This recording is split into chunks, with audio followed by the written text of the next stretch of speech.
قال الملأ الذين استكبروا من قومه لنخرجنك يا شعيب والذين آمنوا معك من قريتنا أو لتعودن في ملتنا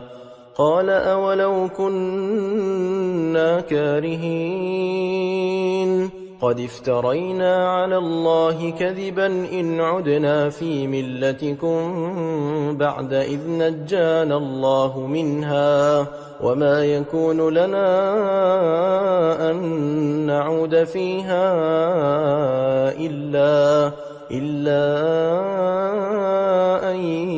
يشاء الله ربنا وسع ربنا كل شيء علما على الله توكلنا ربنا افتح بيننا وبين قومنا بالحق وأنت خير الفاتحين وقال الملأ الذين كفروا من قومه لئن اتبعتم شعيبا إنكم إذا لخاسرون فأخذتهم الرجفة فأصبحوا في دارهم جاثمين الذين كذبوا شعيبا كأن لم يغنوا فيها الذين كذبوا شعيبا كانوا هم الخاسرين فتولى عنهم وقال يا قوم لقد أبلغتكم رسالات ربي ونصحت لكم فكيف آسى على قوم كافرين وما أرسلنا في قرية من نبي إلا أخذنا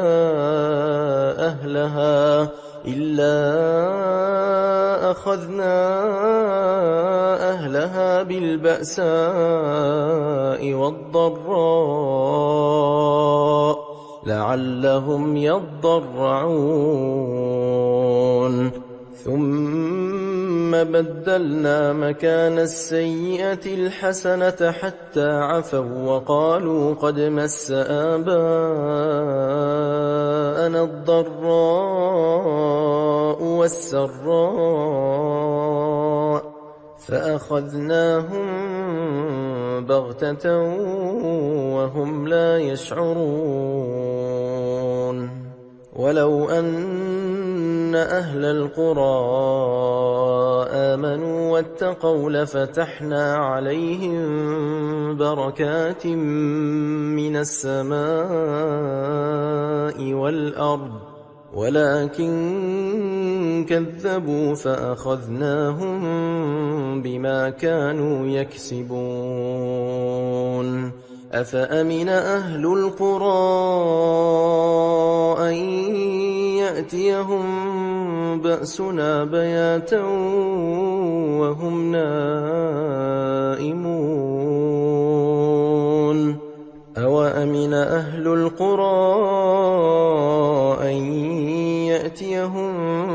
بأسنا ضحى وهم يلعبون أفأمنوا مكر الله فلا يأمن مكر الله إلا القوم الخاسرون أولم يهد للذين يرثون الأرض من بعد أهلها أن لو نشاء أصبناهم بذنوبهم ونطبع على قلوبهم فهم لا يسمعون تلك القرى نقص عليك من أنبائها ولقد جاءتهم رسلهم بالبينات فما كانوا ليؤمنوا بما كذبوا من قبل كذلك يطبع الله على قلوب الكافرين وما وجدنا لأكثرهم من عهد وإن وجدنا أكثرهم لفاسقين ثم بعثنا من بعدهم موسى بآياتنا إلى فرعون وملئه فظلموا بها فانظر كيف كان عاقبة المفسدين وقال موسى يا فرعون إني رسول من رب العالمين حقيق على ألا أقول على الله إلا الحق قد جئتكم ببينة من ربكم فأرسل معي بني إسرائيل قال إن كنت جئت بآية فأت بها إن كنت من الصادقين فألقى عصاه فإذا هي ثعبان مبين ونزع يده فإذا هي بيضاء للناظرين قال الملأ من قوم فرعون إن هذا لساحر عليم يريد أن يخرجكم من أرضكم فماذا تأمرون قالوا أرجه وأخاه وأرسل في المدائن حاشرين يأتوك بكل ساحر عليم وجاء السحرة فرعون قالوا إن لنا لأجرا إن كنا نحن الغالبين قال نعم وإنكم لمن المقربين قالوا يا موسى إما أن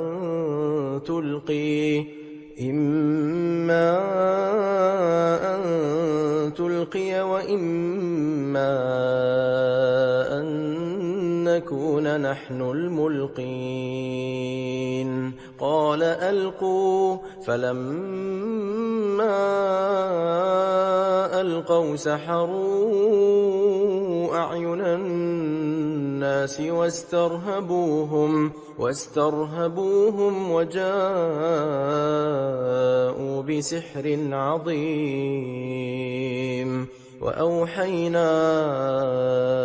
إلى موسى أن ألق عصاك فإذا هي تلقف ما يأفكون فوقع الحق وبطل ما كانوا يعملون فغلبوا هنالك وانقلبوا صاغرين وألقي السحرة ساجدين قالوا آمنا برب العالمين رب موسى وهارون قال فرعون آمنتم به قبل أن آذن لكم إن هذا لمكر مكرتموه في المدينة لتخرجوا منها أهلها فسوف تعلمون لأقطعن أيديكم وأرجلكم من خلاف ثم لأصلبنكم أجمعين قالوا إنا إلى ربنا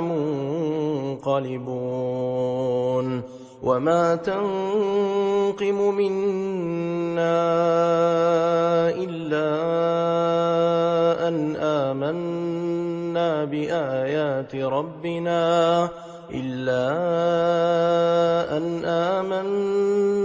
بآيات ربنا لما جاءتنا ربنا أفرغ علينا صبرا وتوفنا مسلمين. وقال الملأ من قوم فرعون أتذر موسى وقومه ليفسدوا في الأرض ويذرك وآلهتك قال سنقتل أبناءهم ونستحيي نساءهم وإنا فوقهم قاهرون. قال موسى لقومه استعينوا بالله واصبروا إن الأرض لله يورثها من يشاء من عباده والعاقبة للمتقين. قالوا أوذينا من قبل أن تأتينا ومن بعد ما جئتنا قال عسى ربكم أن يهلك عدوكم ويستخلفكم في الأرض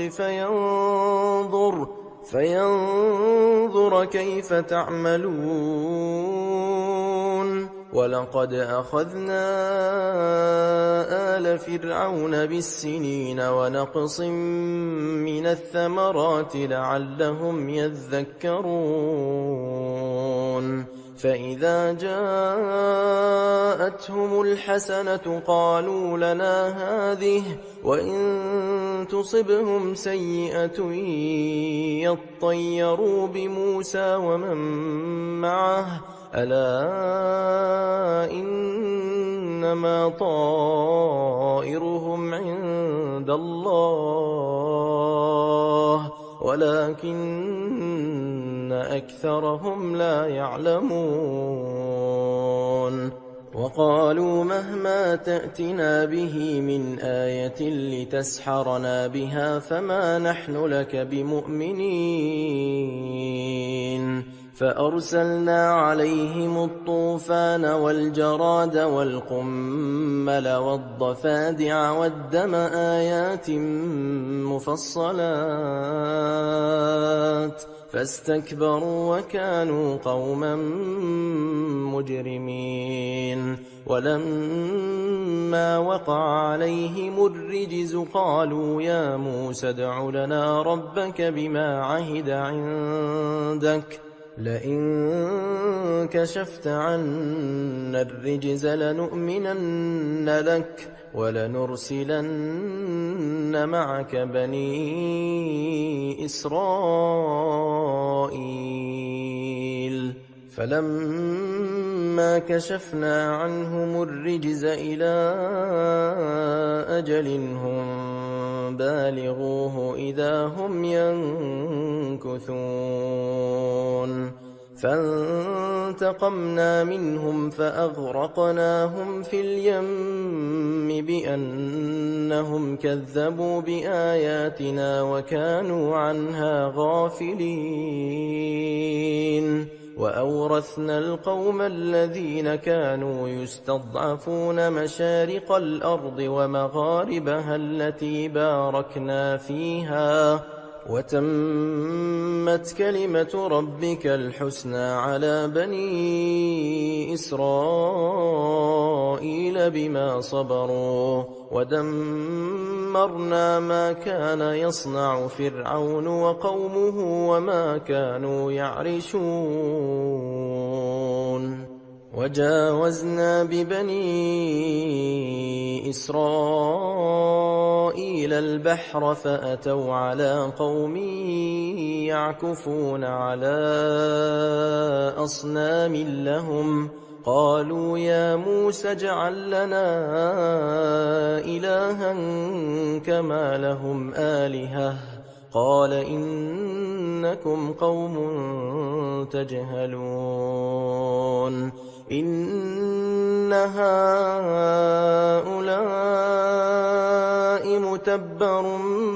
ما هم فيه وباطل ما كانوا يعملون قال أغير الله أبغيكم إلها وهو فضلكم على العالمين وإذ أنجيناكم من آل فرعون يسومونكم سوء العذاب يقتلون أبناءكم ويستحيون نساءكم وفي ذلكم بلاء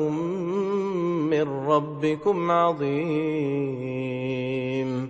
وواعدنا موسى 30 ليلة وأتممناها ب10 فتم ميقات ربه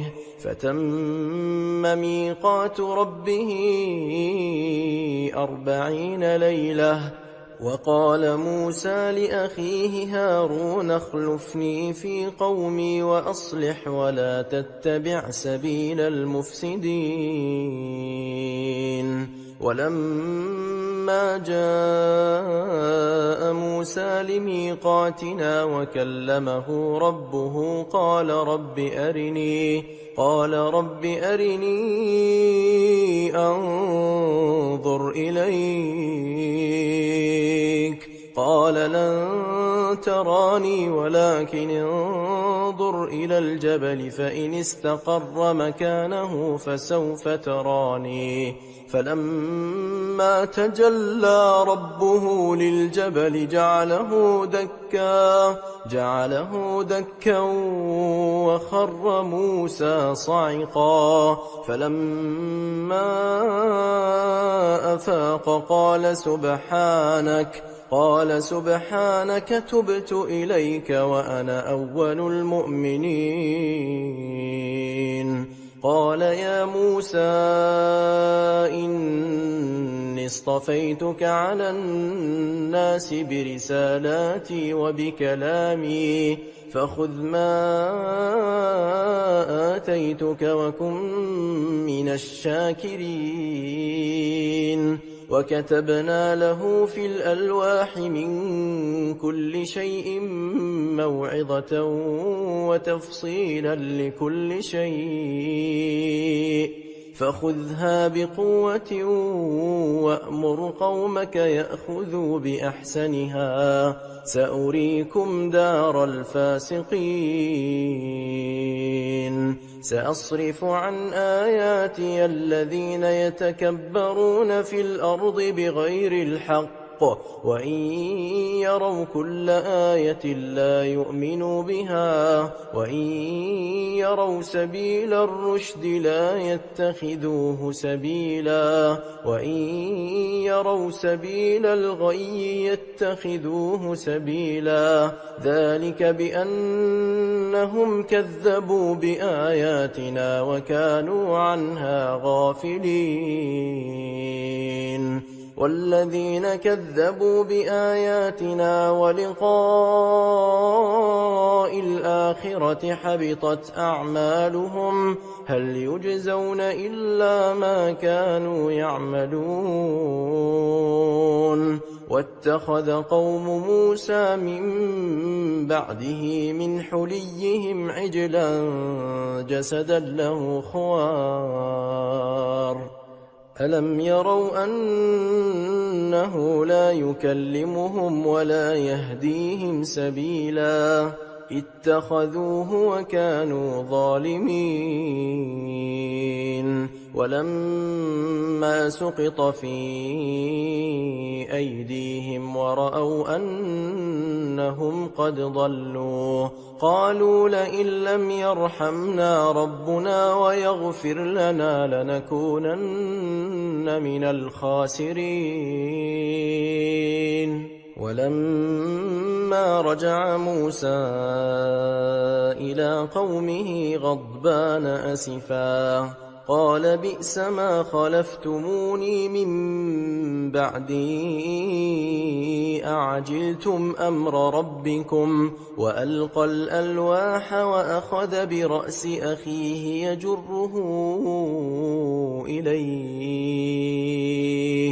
قال ابن أم إن القوم استضعفوني وكادوا يقتلونني فلا تشمت بي الأعداء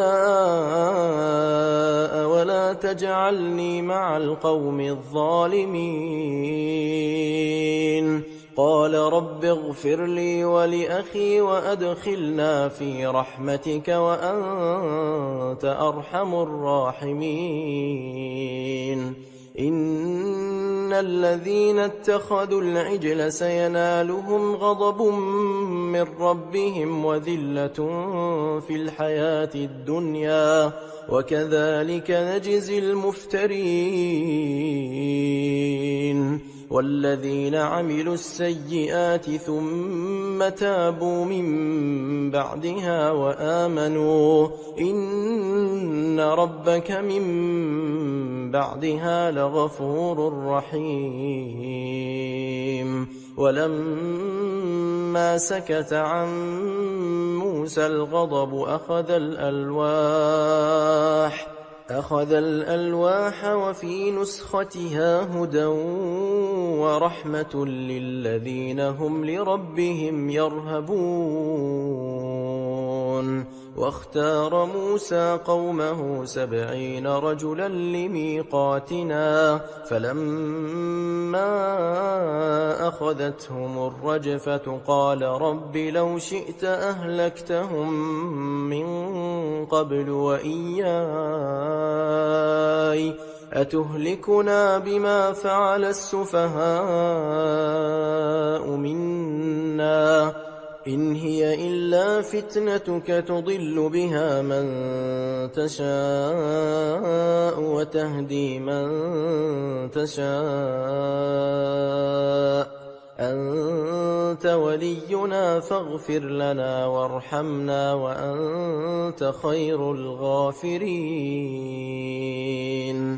واكتب لنا في هذه الدنيا حسنة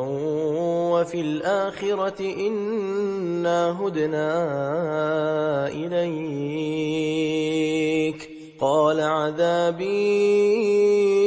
أصيب به من أشاء ورحمتي وسعت كل شيء فسأكتبها للذين يتقون ويؤتون الزكاة والذين هم بآياتنا يؤمنون. الذين يتبعون الرسول النبي الأمي الذي يجدونه مكتوبا عندهم في التوراة والإنجيل يأمرهم بالمعروف وينهاهم عن المنكر ويحل لهم الطيبات ويحرم عليهم الخبائث ويضع عنهم إصرهم والأغلال التي كانت عليهم. فالذين آمنوا به وعزروه ونصروه واتبعوا النور الذي أنزل معه أولئك هم المفلحون. قل يا أيها الناس إني رسول الله إليكم جميعا الذي له ملك السماوات والأرض لا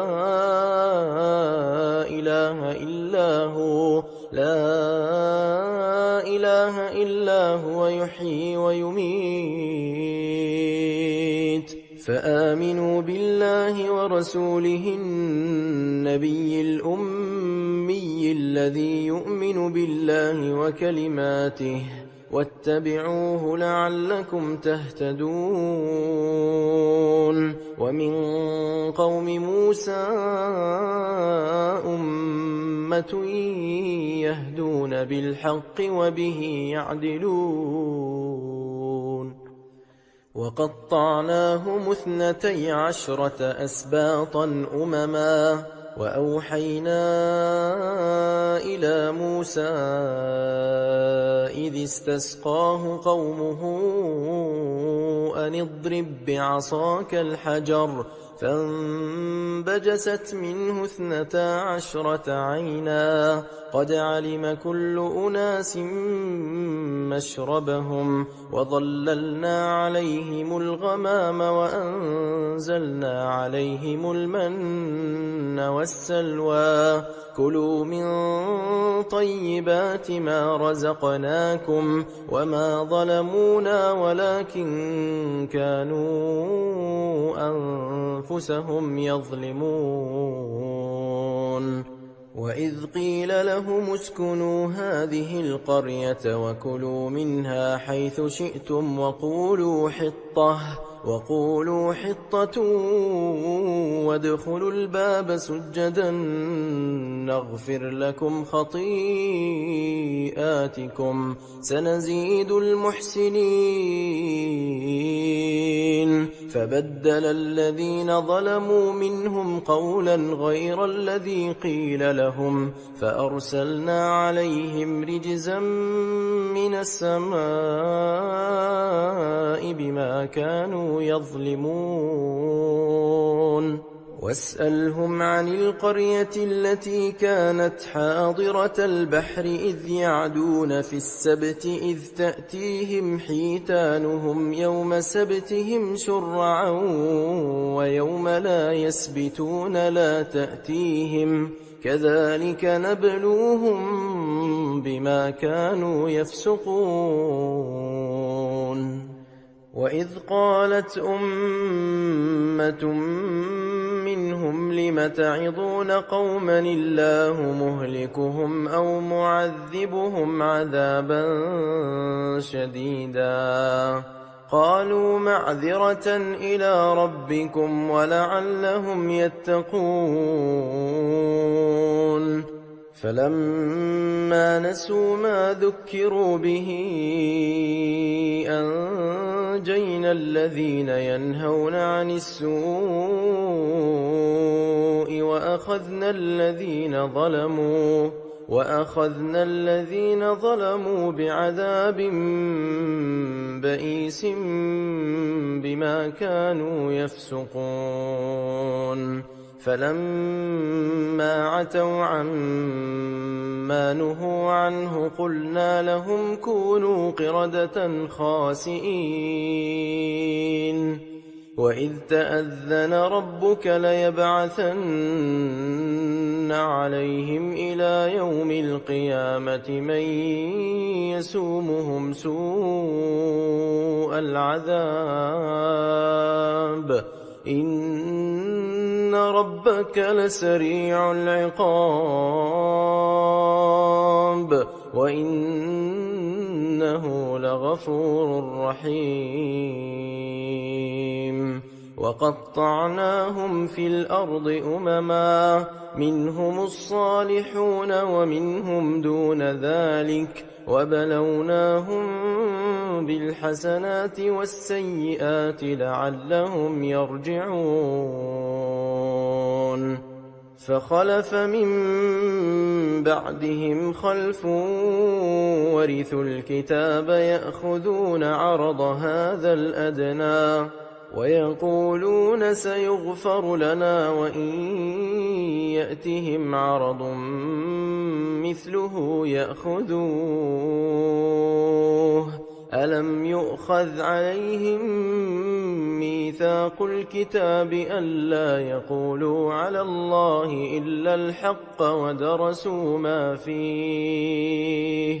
والدار الآخرة خير للذين يتقون أفلا تعقلون والذين يمسكون بالكتاب وأقاموا الصلاة إنا لا نضيع أجر المصلحين وإذ نتقنا الجبل فوقهم كأنه ظلة وظنوا أنه واقع بهم خذوا ما آتيناكم بقوة واذكروا ما فيه لعلكم تتقون وإذ أخذ ربك من بني آدم من ظهورهم ذريتهم وأشهدهم على أنفسهم ألست بربكم قالوا بلى شهدنا أن تقولوا يوم القيامة إنا كنا عن هذا غافلين أو تقولوا إنما أشرك آباؤنا من قبل وكنا ذرية من بعدهم أفتهلكنا بما فعل المبطلون وكذلك نفصل الآيات ولعلهم يرجعون واتل عليهم نبأ الذي آتيناه آياتنا فانسلخ منها فأتبعه الشيطان فكان من الغاوين ولو شئنا لرفعناه بها ولكنه أخلد إلى الأرض واتبع هواه فمثله كمثل الكلب إن تحمل عليه يلهث أو تتركه يلهث ذلك مثل القوم الذين كذبوا بآياتنا فاقصص القصص لعلهم يتفكرون ساء مثلا القوم الذين كذبوا بآياتنا وأنفسهم كانوا يظلمون من يهد الله فهو المهتدي ومن يضلل فأولئك هم الخاسرون ولقد ذرأنا لجهنم كثيرا من الجن والإنس لهم قلوب لا يفقهون بها ولهم أعين لا يبصرون بها ولهم آذان لا يسمعون بها أولئك كالأنعام بل هم أضل أولئك هم الغافلون ولله الأسماء الحسنى فادعوه بها وذروا الذين يلحدون في أسمائه سيجزون ما كانوا يعملون وممن خلقنا أمة أمة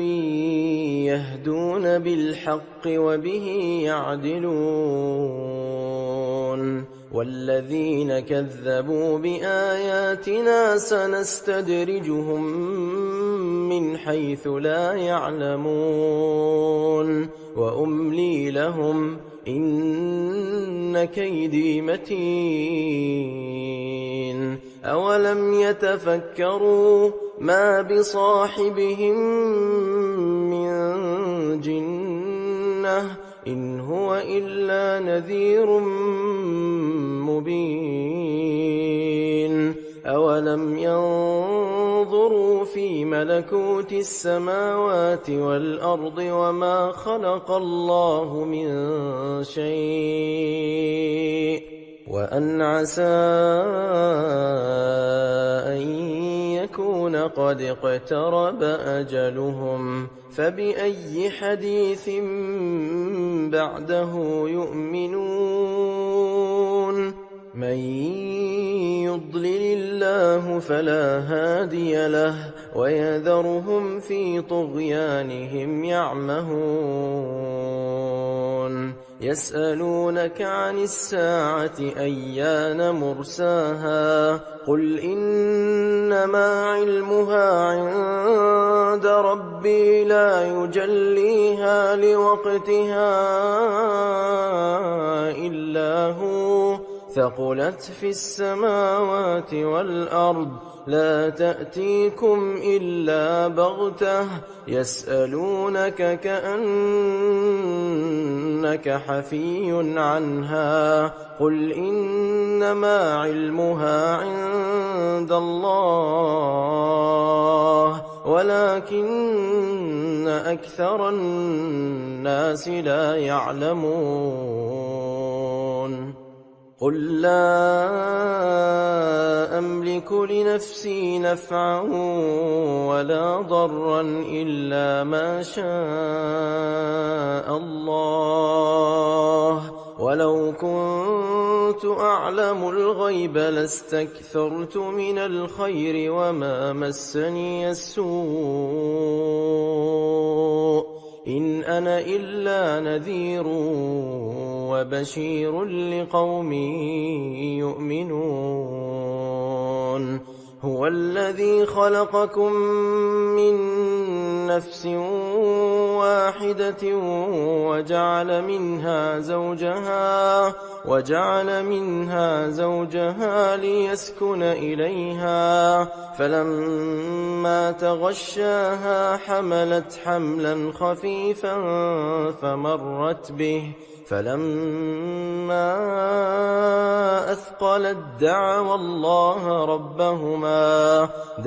الله ربهما لئن آتيتنا صالحا لنكونن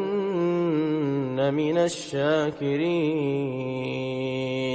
فلما آتاهما صالحا جعلا له شركاء فيما آتاهما فتعالى الله عما يشركون أيشركون ما لا يخلق شيئا وهم يخلقون ولا يستطيعون لهم نصرا ولا أنفسهم ينصرون وإن تدعوهم إلى الهدى لا يتبعوكم سواء عليكم أدعوتموهم أم أنتم صامتون إن الذين تدعون من دون الله عباد أمثالكم فادعوهم فليستجيبوا لكم إن كنتم صادقين ألهم أرجل يمشون بها أم لهم أيدي يبطشون بها أم لهم أعين يبصرون بها أم لهم آذان يسمعون بها قل ادعوا شركاءكم ثم كيدون فلا تنظرون إن وليي الله الذي نزل الكتاب وهو يتولى الصالحين والذين تدعون من دونه لا يستطيعون نصركم ولا أنفسهم ينصرون وإن تدعوهم إلى الهدى لا يسمعوا وتراهم ينظرون إليك وهم لا يبصرون خذ العفو وأمر بالعرف وأعرض عن الجاهلين وإما ينزغنك من الشيطان نزغ فاستعذ بالله إنه سميع عليم إن الذين اتقوا إذا مسهم طائف من الشيطان تذكروا فإذا هم مبصرون وإخوانهم يمدونهم في الغي ثم لا يقصرون وإذا لم تأتهم بآية قالوا لولا اجتبيتها قل إنما أتبع ما يوحى إلي من ربي هذا بصائر من ربكم وهدى ورحمة لقوم يؤمنون وإذا قرئ القرآن فاستمعوا له وأنصتوا لعلكم ترحمون واذكر ربك في نفسك تضرعا وخيفة ودون الجهر من القول بالغدو والآصال ولا تكن من الغافلين إن الذين عند ربك لا يستكبرون عن عبادته ويسبحونه وله يسجدون بسم الله الرحمن الرحيم يسألونك عن الأنفال قل الأنفال لله والرسول فاتقوا الله وأصلحوا ذات بينكم وأطيعوا الله ورسوله إن كنتم مؤمنين إنما المؤمنون الذين إذا ذكر الله وجلت قلوبهم وإذا تليت عليهم آياته زادتهم إيمانا وعلى ربهم يتوكلون الذين يقيمون الصلاة ومما رزقناهم ينفقون أولئك هم المؤمنون حقا لهم درجات عند ربهم ومغفرة ورزق كريم كما أخرجك ربك من بيتك بالحق وإن فريقا من المؤمنين لكارهون يجادلونك في الحق بعدما تبين كأنما يساقون إلى الموت وهم ينظرون وإذ يعدكم الله إحدى الطائفتين أنها لكم وتودون أن غير ذات الشوكة تكون لكم ويريد الله أن يحق الحق بكلماته ويقطع دابر الكافرين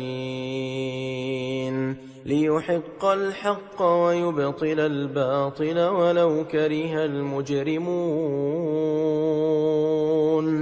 إذ تستغيثون ربكم فاستجاب لكم أني ممدكم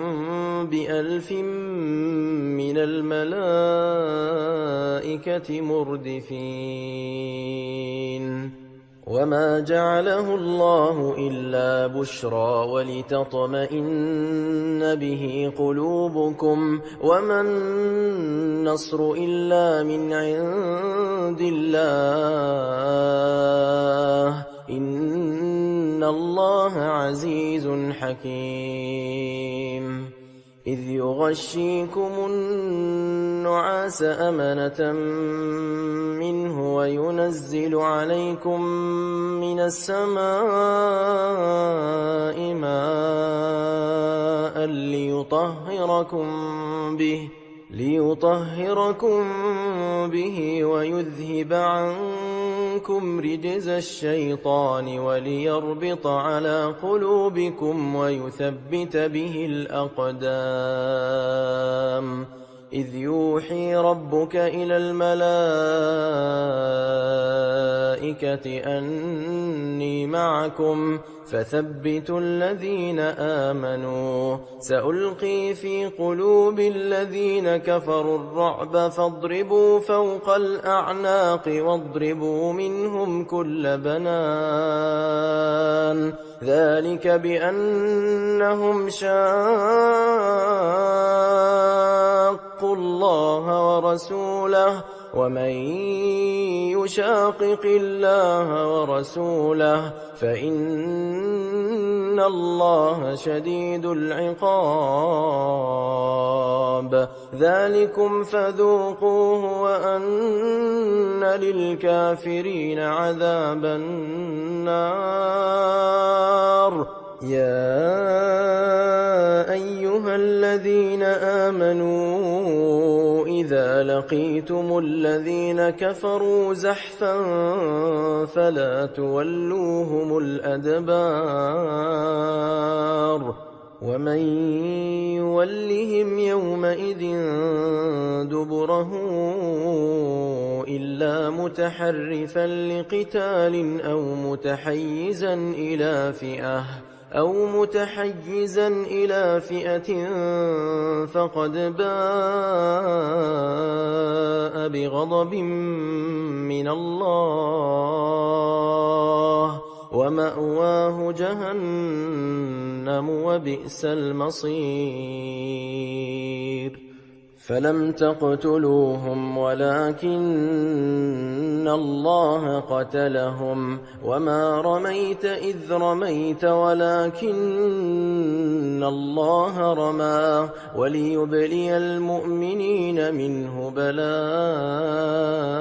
حسنا إن الله سميع عليم ذلكم وأن الله موهن كيد الكافرين إن تستفتحوا فقد جاءكم الفتح وإن تنتهوا فهو خير لكم وإن تعودوا نعد ولن تغني عنكم فئتكم شيئا ولو كثرت وأن الله مع المؤمنين يا أيها الذين آمنوا أطيعوا الله ورسوله ولا تولوا عنه وأنتم تسمعون ولا تكونوا كالذين قالوا سمعنا وهم لا يسمعون إن شر الدواب عند الله الصم البكم الذين لا يعقلون ولو علم الله فيهم خيرا لأسمعهم ولو أسمعهم لتولوا وهم معرضون يا أيها الذين آمنوا استجيبوا لله وللرسول إذا دعاكم لما يحييكم واعلموا أن الله يحول بين المرء وقلبه وأنه إليه تحشرون واتقوا فتنة لا تصيبن الذين ظلموا منكم خاصة واعلموا أن الله شديد العقاب واذكروا إذ أنتم قليل مستضعفون في الأرض تخافون أن يتخطفكم الناس فآواكم وأيدكم بنصره ورزقكم من الطيبات لعلكم تشكرون يا أيها الذين آمنوا لا تخونوا الله والرسول وتخونوا أماناتكم وأنتم تعلمون واعلموا أنما أموالكم وأولادكم فتنة وأن الله عنده أجر عظيم يا أيها الذين آمنوا إن تتقوا الله يجعل لكم فرقانا ويكفر عنكم سيئاتكم ويغفر لكم والله ذو الفضل العظيم وإذ يمكر بك الذين كفروا ليثبتوك أو يقتلوك أو يخرجوك ويمكرون ويمكر الله والله خير الماكرين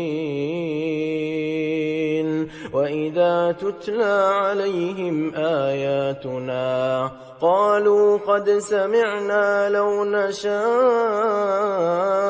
لقلنا مثل هذا إن هذا إلا أساطير الأولين وإذ قالوا اللهم إن كان هذا هو الحق من عندك فأمطر علينا حجارة من السماء أو ائتنا بعذاب أليم وما كان الله ليعذبهم وأنت فيهم وما كان الله معذبهم وهم يستغفرون وما لهم ألا يعذبهم الله وهم يصدون عن المسجد الحرام وما كانوا أولياءه إن أولياؤه إلا المتقون ولكن أكثرهم لا يعلمون وما كان صلاتهم عند البيت إلا مكاء وتصدية فذوقوا العذاب بما كنتم تكفرون إن الذين كفروا ينفقون أموالهم ليصدوا عن سبيل الله فسينفقونها ثم تكون عليهم حسرة ثم يغلبون والذين كفروا إلى جهنم يحشرون ليميز الله الخبيث من الطيب ويجعل الخبيث بعضه على بعض فيركمه جميعا فيجعله في جهنم أولئك هم الخاسرون قل للذين كفروا إن ينتهوا يغفر لهم ما قد سلف وإن يعودوا فقد مضت سنة الأولين وقاتلوهم حتى لا تكون فتنة ويكون الدين كله لله فإن انتهوا فإن الله بما يعملون بصير وإن تولوا فاعلموا أن الله مولاكم نعم المولى ونعم النصير